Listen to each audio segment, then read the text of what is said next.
Today is March 14th, 2015. I was just talking about being at Jenny's house and how Jenny was involved in the programming of me and torture. She basically put the electrocution head brace on my head and that kind of thing. Well, one time, after they did all that, they had one of the cops beat me up at their house. And possibly he beat me up because they wanted like some kind of security that, hey, you're in with us, and if we need you to do a favor and obstruct Cameo in some way, you know, we can rely on you to be part of our group that's committing these crimes, and we'll all cover for each other. And at the time that we want you to put Ms. Garrett under false arrest if she's impeded in some way from doing whatever they fear that it might do. Escape, maybe. Then they could rely on, you know, a couple of cops to lie about me. So at the conclusion of their entire programming thing that they did there, they had some cops beat me up at Jenny's house in a room. And then later, I was at my grandparents' house, and I was in the driveway, and my grandparents, who were my mom's mother and father, and I was in the driveway in Kashmir, Washington, in their orchard area. And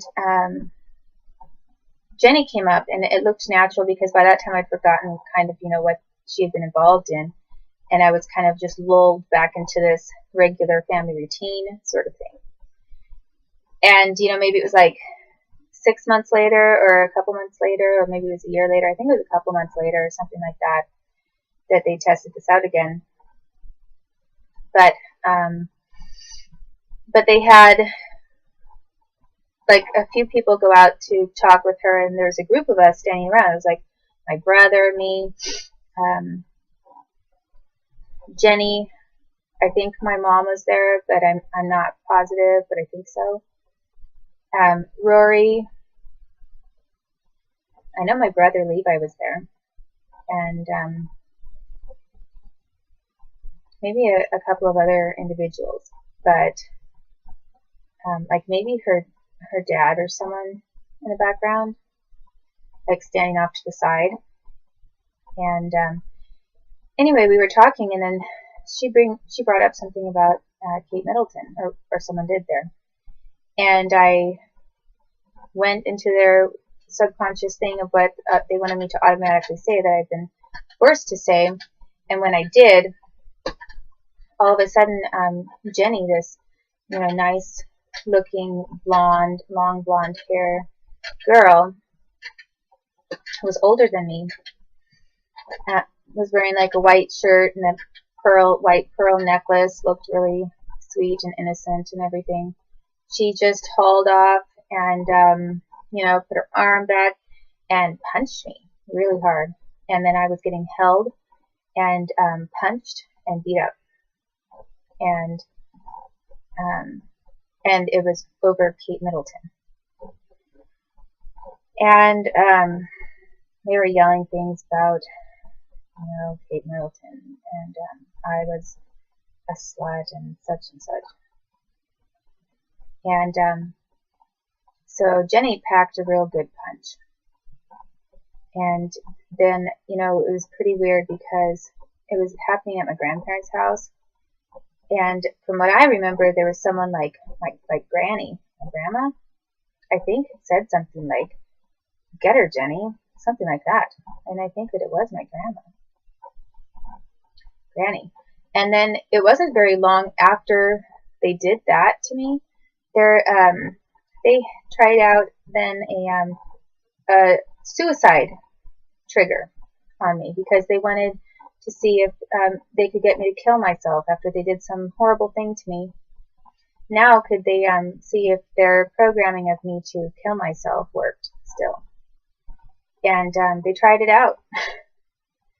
You know, so here I was, not just getting beat up and having them test out whether or not I had an automatic response to something so that they could plan a rape of me in the future, if I guess survived in the future.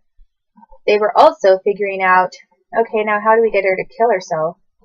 If our break failure programming plans don't work, how do we get Cameo to kill herself after we accomplish whatever they were accomplishing? So,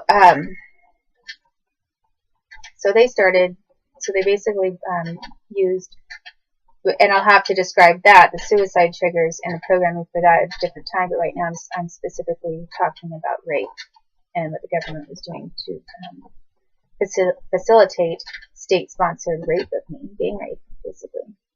And so anyway, then they did that, and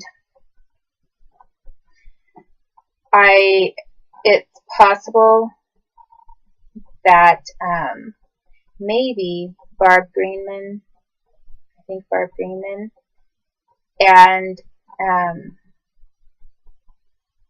and maybe Patty Otterbach were over there when Jenny did this to me.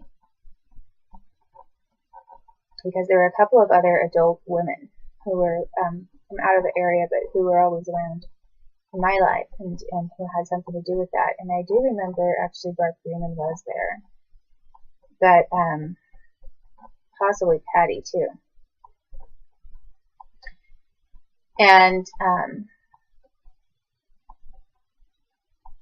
there may have been a couple of other individuals. I know at one point someone that came up to the house was Patricia Arquette, the same person who was an actress who was in a movie with Madonna. And it was really her. It wasn't someone who faked being her. It was really, really her.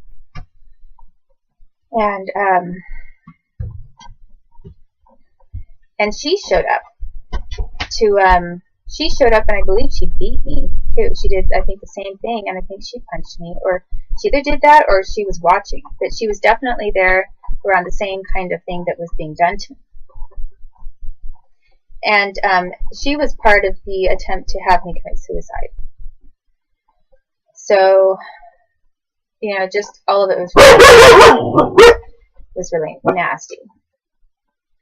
And so then basically going back to this forced programming of getting a verbal response from me about Kate Middleton. A lot of that was done, not just at Jenny's house, but some of that was also done at my house in Moses Lake. And I listed some of the people who were involved, like some of the families with the mothers and the daughters that showed up there to torture me and do that. Another person, some individuals who I didn't mention, included Helen and her brother Richard. Sometimes went by Jonathan, sometimes went by Richard, but they were brothers and sisters. And their mom worked at, she later was working at H&R Block as an accountant, and I knew she was Jewish. And he was someone that was a very young kid, younger than me at the time, but they used him to rape me. But they had Helen, his sister, and some other people part of this attempt to elicit a response from me that they would use to then facilitate the rape of me with Robin Bechtold, the second time he raped me. And so so there was that family as well that did that to me, and then put the electrocution head brace on my head, turned it up, and took part in indirectly hands-on torture of me. And the more people that got involved, in some ways, it made it more liable that it increased the risk that someone might talk, or get outside of the group, but most of them wouldn't, because, who wants to admit to doing something like that? And when they included both a parent and a kid, they didn't want to ever admit it, because the parent was responsible for what happened with the kid. So not only, and then when the kid got fully involved, they were then also involved as an adult to participation on an adult level. And as a kid's never going to tell and go against the parent. So they really worked on every angle to what they were doing. Another another boy that was there, because mostly it was mothers and their daughters. But another boy that showed up was Josh Gatog. And Josh Gatog was another person who raped me as an adult. And he was connected for whatever reason. I don't know how he knew the Peters, but he was friends with and knew, well, I don't know how close of friends, but he knew Alicia Peters. And they were there around the same time. And I'm really not sure what the connection between Alicia Peters and that Peters family and the Gatogs. I don't know what their connection was. I do know that the Peters family in Sherwood, the same family, had been interrogating me at one point and talking about Edward Howard, the CIA guy who supposedly defected over to Russia. And I also know that when I was in Russia myself, and I had a temporary permit for political asylum, I know that when I was there, when I was being forced to go back to the U.S., the Gatog family was involved in that. And I don't really remember if the Gatogs were like FBI, Secret Service, or U.S. Marshals, or which group they were with specifically. But they were with one of them, and they were present at that deal to have me sent from Russia, the deal that occurred in the Foreign Ministry building of Russia, to go from there to the U.S., which actually ended up instead being a stopover in Denmark. And then I got entrapped by somebody who's Jewish over in Denmark. And then from there, I was, because I was trying to live in Denmark instead of having to be forced back to the U.S. And then from there, I was sent out to Guantanamo. And then from Guantanamo, I was flighted back to the U.S. And I ended up at Guantanamo because when I got set up in Denmark, it was with somebody who was pretending to be part of ISIS, actually. And I was desperate to have some kind of money because nobody in Denmark was giving me any work. And there were a couple of countries that would let a kid or a younger teen work, and nobody in Denmark was. And they were telling me we give preference to our European Union people. Even if you were older, we'd give preference to them. And so I was just completely distraught, desperate to not go back to the U.S., desperate to try to make it on my own, however I could. And, you can't do that if you don't have any money. So somebody approached me saying, you'll get a stipend. We can give you some money if you work for ISIS. And I said, okay.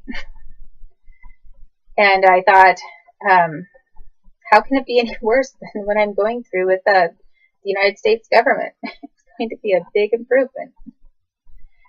And the minute that I said I would work for ISIS, not fully realizing they were on some big terrorist list and what the consequences would be, I was secretive about it because I didn't want people to know everywhere I was going. But I wasn't secretive about it because I thought I was violating a huge law. I just didn't want anyone to be tracking me around everywhere. I wanted to get to a place where I was finally safe and able to live on my own. So anyway, that's how they notified the Danish authorities, and that's how I ended up getting sent over to Guantanamo, because they told the Pentagon, oh, you can pick her up now. So that is what happened with that. And